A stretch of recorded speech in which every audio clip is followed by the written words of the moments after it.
नमस्कार। आज हम एक ऐसे विषय की तह तक जा रहे हैं जो क्लाउड कंप्यूटिंग की दुनिया का आधार है। AWS यानी Amazon वेब सर्विसेज का वैश्विक बुनियादी ढांचा या ग्लोबल इंफ्रास्ट्रक्चर।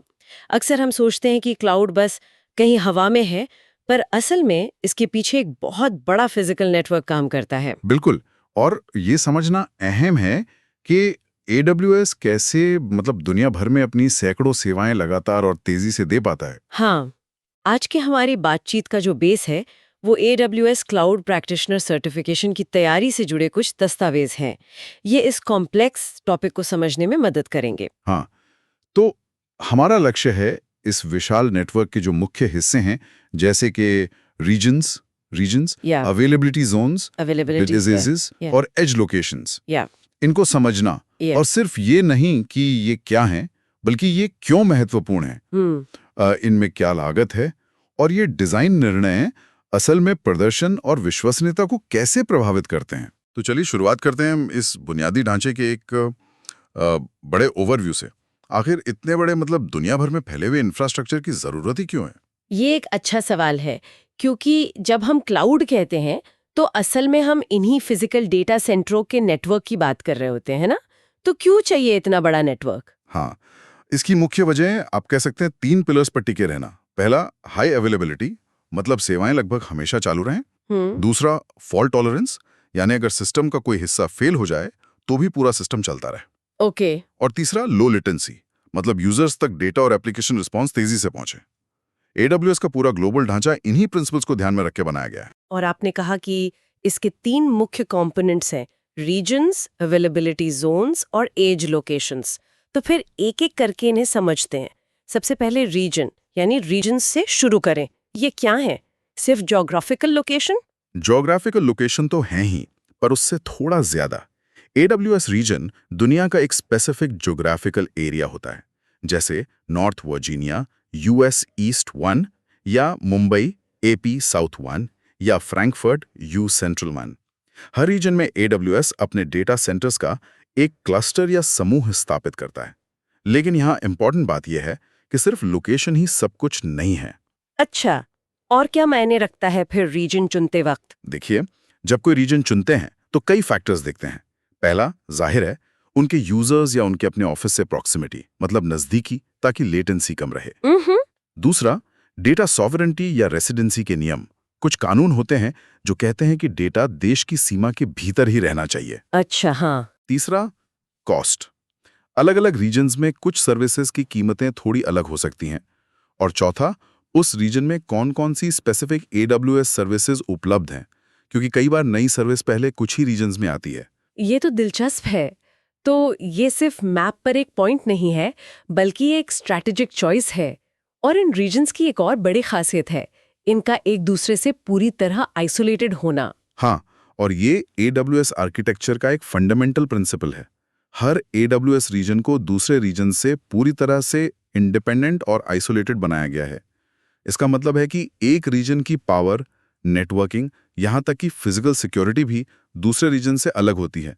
अगर एक रीजन में कोई बड़ी प्रॉब्लम आती है, मान लीजिए कोई नेचुरल डिजास्टर या बड़ा पावर आउटेज, तो वो प्रॉब्लम नॉर्मली दूसरे रीजन्स को इफेक्ट नहीं करनी चाहिए। इस आइसोलेशन का सबसे बड़ा फायदा क्या है डिजास्टर रिकवरी के लिए? निश्चित रूप से ये फॉल्ट टॉलरेंस और डिजास्टर रिकवरी यानी DR प्लान्स के लिए बहुत महत्वपूर्ण है। कंपनियां अपनी क्रिटिकल एप्लीकेशंस और डेटा की कॉपी दूसरे इंडिपेंडेंट रीजन में रख सकती हैं। हम्म। अगर उनका प्राइमरी रीजन पूरी तरह से डाउन हो जाता है तो वे दूसरे रीजन से ऑपरेशंस फिर से शुरू कर सकते हैं। लेकिन क्या रीजन्स के बीच डेटा ट्रांसफर करना आसान या सस्ता होता है? मान लीजिए मुझे मुंबई से लंदन डेटा कॉपी करना है DR के लिए, तो क्या इसमें कोई चैलेंज है? ये बहुत अच्छा सवाल है। रीजन्स के बीच डेटा ट्रांसफर पॉसिबल है, लेकिन इसमें दो मेन बातें ध्यान रखनी होती हैं। एक तो कॉस्ट और दूसरी लेटेंसी। हम्म। AWS रीजन्स के बीच डेटा ट्रांसफर पर चार्ज करता है, और दूरी जितनी ज्यादा होगी, डेटा ट्रांसफर में टाइम मतलब लेटेंसी भी उतना ही ज्यादा लगेगा। अच्छा। इसलिए DR प्लान बनाते समय सिर्फ रीजन्स के आइसोलेशन को ही नहीं देखना होता, बल्कि रिकवरी के जो टारगेट्स हैं, कितनी जल्दी वापस चालू होना है RTO, और कितना डेटा लॉस आप झेल सकते हैं RPO, और इस प्लान की कॉस्ट, इनके बीच एक बैलेंस बनाना पड़ता है। ये एक इम्पॉर्टेंट स्ट्रैटेजिक डिसीजन है। समझ गई। तो आइसोलेशन जरूरी है, लेकिन प्रैक्टिकली कॉस्ट और स्पीड भी देखनी पड़ती हैं। यहाँ एक और बात आती है, कुछ AWS सर्विसेज रीजनल होती हैं और कुछ ग्लोबल। इसमें क्या फर्क है? ये फर्क समझना बहुत जरूरी है। रीजनल सर्विसेज वो होती हैं जो किसी एक चुने हुए AWS रीजन के दायरे में ही काम करती हैं, जैसे कि Amazon EC2 जो वर्चुअल सर्वर या इंस्टेंस देता है, Amazon RDS relational database service या लैम्डा फंक्शंस। जब आप इनमें से कोई रिसोर्स बनाते हैं तो आप उसे किसी एक स्पेसिफिक रीजन में बनाते हैं। जैसे मुंबई रीजन में एक EC2 इंस्टेंस, वो इंस्टेंस सिर्फ मुंबई रीजन में ही रहेगा। और ग्लोबल सर्विसेज? ग्लोबल सर्विसेज किसी एक रीजन तक सीमित नहीं होती, बल्कि वो पूरे AWS प्लेटफॉर्म पर फैली होती हैं। इनके लिए आपको कोई रीजन चुनने की जरूरत नहीं पड़ती है। सबसे अच्छे उदाहरण हैं IAM identity and access management, जिससे यूजर, ग्रुप्स और परमिशन मैनेज होते हैं। हाँ, IAM तो हर जगह है। बिल्कुल। और Amazon CloudFront जो कि कंटेंट डिलीवरी नेटवर्क CDN है, और Amazon Route 53 जो DNS सर्विस है। IAM में बनाया गया यूजर अकाउंट सभी रीजन्स में वैलिड होता है। CloudFront दुनिया भर के एज लोकेशंस का इस्तेमाल करता है। तो अगर कोई पूछता है कि कौन सी सर्विस डिफॉल्ट रूप से सभी रीजन्स में उपलब्ध है, तो जवाब IAM या CloudFront जैसी ग्लोबल सर्विस होगी। बिल्कुल। ये जानना महत्वपूर्ण है, खासकर जब आप आर्किटेक्चर डिजाइन कर रहे हों या सर्टिफिकेशन एग्जाम की तैयारी कर रहे हों। चलिए अब रीजन्स के अंदर की संरचना को देखते हैं। अवेलेबिलिटी जोन्स यानी अवेलेबिलिटी जोन्स AZs, ये क्या होते हैं? हर AWS रीजन के भीतर कम से कम 2 और आमतौर पर 3 या ज्यादा अवेलेबिलिटी जोन्स या AZs होते हैं। एक AZ असल में एक या एक से ज्यादा अलग-अलग डेटा सेंटर्स का समूह होता है जो एक दूसरे के काफी करीब होते हैं। सबसे इंपॉर्टेंट बात यह है कि हर AZ की अपनी इंडिपेंडेंट और redundant power supply, cooling system और नेटवर्किंग होती है। तो एक ही रीजन के अंदर भी ये AZs एक दूसरे से अलग होते हैं, जैसे रीजन्स एक दूसरे से अलग होते हैं? हाँ, लेकिन एक महत्वपूर्ण अंतर के साथ। AZs को फिजिकली अलग बनाया जाता है ताकि फ्लड, फायर या पावर कट जैसी लोकल घटनाएं एक ही टाइम पर कई AZs को प्रभावित ना करें। लेकिन एक ही रीजन के भीतर के AZs बहुत तेज, लो लेटेंसी वाले प्राइवेट फाइबर ऑप्टिक नेटवर्क से जुड़े होते हैं। ये उन्हें एक दूसरे से तेजी से कम्युनिकेट करने देता है। इसका मतलब है कि ये AZs हाई अवेलेबिलिटी के लिए डिजाइन किए गए हैं। एकदम सही। यही इनका मुख्य उद्देश्य है। चूंकि AZs इंडिपेंडेंट हैं, लेकिन आपस में तेजी से जुड़े हुए हैं, आप अपनी एप्लीकेशन को एक ही रीजन के कई AZs में फैलाकर चला सकते हैं। अच्छा। अगर एक AZ किसी कारण से अनुपलब्ध हो जाता है, तो आपकी एप्लीकेशन दूसरे AZ से बिना किसी रुकावट के चलती रह सकती है। इसे ही फॉल्ट टॉलरेंस और हाई अवेलेबिलिटी कहते हैं। लेकिन क्या हर एप्लीकेशन को कई AZs में चलाने की जरूरत होती है? क्या इसमें कॉस्ट ज्यादा नहीं आती? क्योंकि आपको हर AZ में रिसोर्स चलाने पड़ते हैं, जैसे सर्वर, डेटाबेस। छोटे बिजनेसेस या कम जरूरी एप्लीकेशंस के लिए क्या ये प्रैक्टिकल है? ये एक बहुत ही प्रैक्टिकल सवाल है। देखिए, सिद्धांत रूप में जो क्रिटिकल प्रोडक्शन वर्कलोड्स हैं, उनके लिए हमेशा कम से कम 2 AZs में डिप्लॉयमेंट की सलाह दी जाती है। हाँ, इससे कॉस्ट थोड़ी बढ़ सकती है क्योंकि आपको रिसोर्सेज को डुप्लीकेट करना पड़ता है। लेकिन इस एक्स्ट्रा कॉस्ट की तुलना उस नुकसान से करनी होगी जो एप्लीकेशन के बंद होने, मतलब डाउन टाइम से हो सकता है, जैसे रेवेन्यू का लॉस, रेपुटेशन का लॉस या प्रोडक्टिविटी में कमी। हाँ, वो तो है। जो कम क्रिटिकल एप्लीकेशंस हैं या डेवलपमेंट या टेस्टिंग एनवायरनमेंट्स हैं, उनके लिए कभी-कभी एक ही AZ में चलाना काफ़ी हो सकता है। ये पूरी तरह से एप्लीकेशन की क्रिटिकलिटी और बजट पर निर्भर करता है। AWS आपको ये फ्लेक्सिबिलिटी देता है कि आप अपनी ज़रूरत के हिसाब से चुन सकें। लेकिन AWS का जो वेल आर्किटेक्टेड फ्रेमवर्क है, वो हमेशा रिलायबिलिटी के लिए मल्टी AZ डिप्लॉयमेंट की सिफारिश करता है। तो ये एक तरह का ट्रेड ऑफ है, कॉस्ट बनाम अवेलेबिलिटी। अब अगर हम उस एनालॉजी पर वापस जाएं जो पहले इस्तेमाल की थी, अगर रीजन एक देश है तो AZ क्या होगा? उस एनालॉजी में AZ उस देश के भीतर एक शहर या शायद एक इंडस्ट्रियल पार्क जैसा होगा, जिसका अपना इंडिपेंडेंट पावर स्टेशन, पानी की सप्लाई और नेटवर्क कनेक्शन है। अच्छा। ये शहर एक ही देश में है और बेहतरीन सड़कों से जुड़े हैं, लेकिन एक शहर में बिजली जाने से दूसरे शहर की बिजली नहीं जाती। ये एनालॉजी वाकई मदद करती है। अब तीसरे प्रमुख कंपोनेंट पर आते हैं, एज लोकेशंस, इनका उद्देश्य क्या है और ये एजेड्स से कैसे अलग है? एज लोकेशंस का प्राइमरी पर्पस बिल्कुल अलग है। इनका काम कंप्यूटिंग या डेटाबेस चलाना नहीं है। इनका काम है कंटेंट को यूजर्स के ज्योग्राफिकली करीब लाकर उसकी डिलीवरी को तेज करना, यानी लेटेंसी को कम करना। ओके। इनका इस्तेमाल मुख्य रूप से Amazon क्लाउड फ्रंट करता है, जो AWS का कंटेंट डिलीवरी नेटवर्क है। CDN का मतलब है सर्वरों का एक ग्लोबल नेटवर्क, जो वेब कंटेंट जैसे इमेजेस, वीडियो, स्टाइल शीट्स की कॉपीज यूजर्स के नजदीकी लोकेशंस पर स्टोर यानी कैश करता है। तो ये एज लोकेशंस असल में क्या हैं? छोटे डेटा सेंटर? हाँ, आप उन्हें मिनी डेटा सेंटर या ज्यादा टेक्निकल भाषा में पॉइंट्स ऑफ प्रेजेंस, पॉप्स कह सकते हैं। AWS के पास दुनिया भर के प्रमुख शहरों में सैकड़ों 450 से भी ज्यादा एज लोकेशंस हैं। अरे वाह! इनकी संख्या एजीज जो दर्जनों में है या रीजन्स जो करीब 30 प्लस हैं से कहीं ज्यादा है। ये मुख्य रूप से क्लाउड फ्रंट और राउट 53 जैसी सर्विसेज इस्तेमाल करती हैं। ये काम कैसे करते हैं? मान लीजिए कोई भारत में बैठकर अमेरिका की वेबसाइट देख रहा है। अच्छा उदाहरण है। मान लीजिए उस वेबसाइट की इमेजेस और वीडियोस अमेरिका के किसी AWS रीजन जैसे US ईस्ट 1 में होस्टेड है। अगर क्लाउड फ्रंट इस्तेमाल हो रहा है, तो जब भारत में पहला यूजर उन इमेजेस को एक्सेस करता है, क्लाउड फ्रंट उनकी एक कॉपी भारत के किसी नजदीकी एज लोकेशन पर जैसे मुंबई, दिल्ली या चेन्नई में कैश कर लेगा, मतलब टेम्पररी स्टोर कर लेगा। और फिर जब उसी इलाके से कोई दूसरा यूजर उन्हीं इमेजेस को एक्सेस करेगा, तो उसका रिक्वेस्ट अमेरिका तक जाने के बजाय सीधे पास के भारतीय एज लोकेशन से ही पूरा हो जाएगा। अच्छा, इससे डेटा को बहुत कम दूरी तय करनी पड़ती है और यूजर को कंटेंट बहुत तेजी से लोड होता हुआ दिखता है।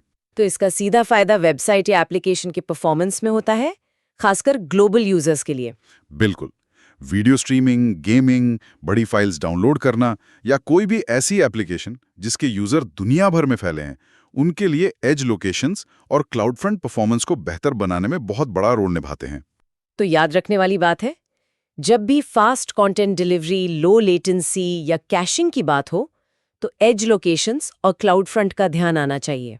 इसका भी कोई एनालॉजी है, जैसे रीजन के लिए देश और एजी के लिए शहर था। हम एज लोकेशंस को लोकल डिस्ट्रीब्यूशन सेंटर या रिटेल स्टोर की तरह सोच सकते हैं। मेन गोदाम रीजन बहुत दूर हो सकता है, लेकिन ये लोकल सेंटर पॉपुलर सामान को आपके पड़ोस में ही स्टॉक करके रखते हैं, ताकि आपको वो तुरंत मिल सके, बिना मेन गोदाम तक जाने का इंतजार किए। यह बहुत स्पष्ट है। हमने रीजन्स, एजेड्स, एज लोकेशंस और रीजनल बनाम ग्लोबल सर्विसेज को कवर कर लिया है। अब दो और रिलेटेड टेक्नोलॉजीज का छोटा सा जिक्र करते हैं, AWS आउटपोस्ट्स और AWS वेवलेंथ। ये किन खास सिचुएशंस के लिए है? हाँ, ये थोड़े एडवांस टॉपिक्स हैं, लेकिन जानना अच्छा है। AWS आउटपोस्ट उन कस्टमर्स के लिए है जिन्हें कुछ कारणों से अपने खुद के डेटा सेंटर या प्रेमिसेस में कंप्यूटिंग करने की जरूरत होती है, लेकिन वे AWS के ही हार्डवेयर, सर्विसेज, APIs और टूल्स का इस्तेमाल करना चाहते हैं। मतलब AWS इंफ्रास्ट्रक्चर को अपने ऑफिस में लाना। ऐसा क्यों करेगा कोई? इसके कई कारण हो सकते हैं। शायद उन्हें अल्ट्रा लो लेटेंसी की जरूरत है, जो उनके लोकल डिवाइसेस या प्रोसेस के लिए जरूरी है और क्लाउड रीजन तक जाने का टाइम नहीं है। या फिर कुछ डेटा सॉवरेनिटी या रेगुलेटरी जरूरतें हो सकती हैं, जिनके कारण डेटा को प्रेमिसेस में ही रखना अनिवार्य है। आउटपोस्ट आपको AWS द्वारा मैनेज्ड हार्डवेयर आपके लोकेशन पर इंस्टॉल करने देता है और आप उस पर EC2, S3, RDS जैसी जानी पहचानी AWS सर्विसेज चला सकते हैं, जो आपके नजदीकी AWS रीजन से कनेक्टेड होती हैं। ये एक ट्रू हाइब्रिड क्लाउड एक्सपीरियंस देता है। और AWS वेवलेंथ, इसका 5G से कुछ लेना देना है? हाँ, बिल्कुल। AWS वेवलेंथ AWS कंप्यूट और स्टोरेज सर्विसेज को सीधे टेलीकॉम प्रोवाइडर्स के 5G नेटवर्क के एज पर एम्बेड करता है। इसका लक्ष्य उन मोबाइल और कनेक्टेड डिवाइस एप्लीकेशंस को इनेबल करना है जिन्हें 5G की अल्ट्रा लो लेटेंसी और हाई बैंडविड्थ का फायदा उठाने की जरूरत है।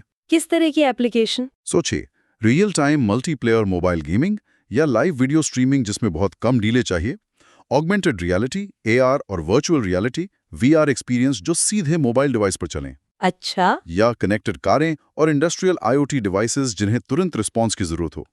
वेवलेंथ के साथ एप्लीकेशन का ट्रैफिक इंटरनेट पर लंबा रास्ता तय करने के बजाय AWS रिसोर्सेज तक पहुंच सकता है, जिससे लेटेंसी मिलीसेकंड्स में कम हो जाती है। तो संक्षेप में, अगर सिनेरियो में ऑन प्रेमिसेस AWS या हाइब्रिड क्लाउड की बात हो, तो आउटपोस्ट दिमाग में आना चाहिए और अगर 5G एज कंप्यूटिंग या ultra low latency mobile apps का जिक्र हो तो वेवलेंथ रेलेवेंट है। एकदम सही पहचान। ये स्पेसिफिक जरूरतों के लिए पावरफुल सॉल्यूशंस हैं। बहुत बढ़िया। मुझे लगता है कि हमने AWS के ग्लोबल इंफ्रास्ट्रक्चर के सभी प्रमुख पहलुओं को कवर कर लिया है। चलिए एक क्विक रिकैप करते हैं। पहला सवाल, AWS में एक रीजन क्या है? एक रीजन एक अलग ज्योग्राफिकल एरिया है जिसमें कई अवेलेबिलिटी जोन्स होते हैं और ये दूसरे रीजन से इंडिपेंडेंट होता है।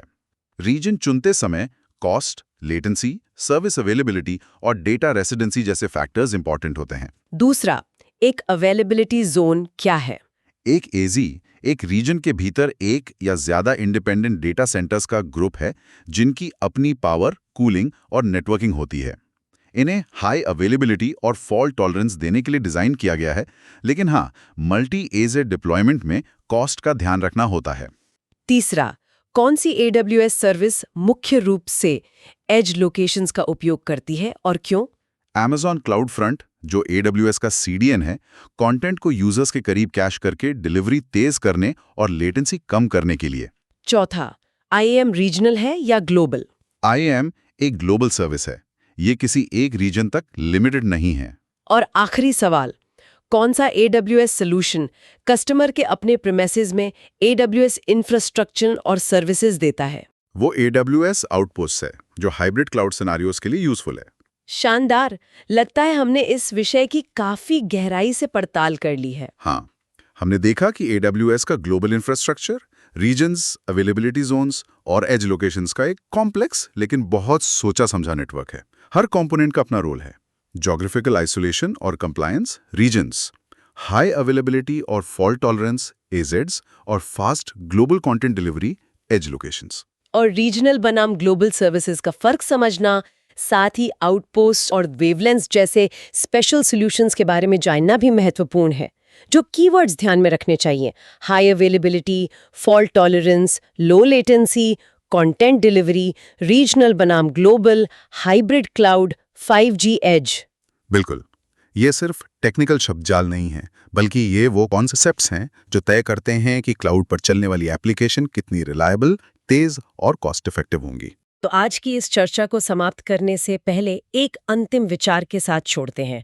हमने देखा कि जिसे हम क्लाउड कहते हैं वो वास्तव में पृथ्वी पर फैले कंक्रीट, स्टील और फाइबर ऑप्टिक केबल का एक विशाल नेटवर्क है। हाँ, ये सोचना इंटरेस्टिंग है कि ये फिजिकल इंफ्रास्ट्रक्चर हमारे डिजिटल जीवन को कितना अदृश्य रूप से कंट्रोल करता है। जैसे जैसे हम और ज़्यादा कनेक्टेड होते जा रहे हैं, क्या हमें कंप्यूटिंग को और भी करीब लाने की ज़रूरत होगी? क्या भविष्य में एज और भी लोकल हो जाएगा? शायद हमारे शहरों में, हमारे पड़ोस में, या यहाँ तक कि हमारे घरों में छोटे कंप्यूटिंग नोड्स के रूप में। और अगर ऐसा होता है तो ये हमारे टेक्नोलॉजी के साथ इंटरैक्ट करने के तरीके को कैसे बदलेगा? क्या ये एक इंस्टेंटेनियस कनेक्टिविटी का नया युग लाएगा? ये निश्चित रूप से सोचने वाली बात है कि ये फिजिकल नेटवर्क कैसे विकसित होगा और हमारे भविष्य के डिजिटल अनुभवों को क्या आकार देगा।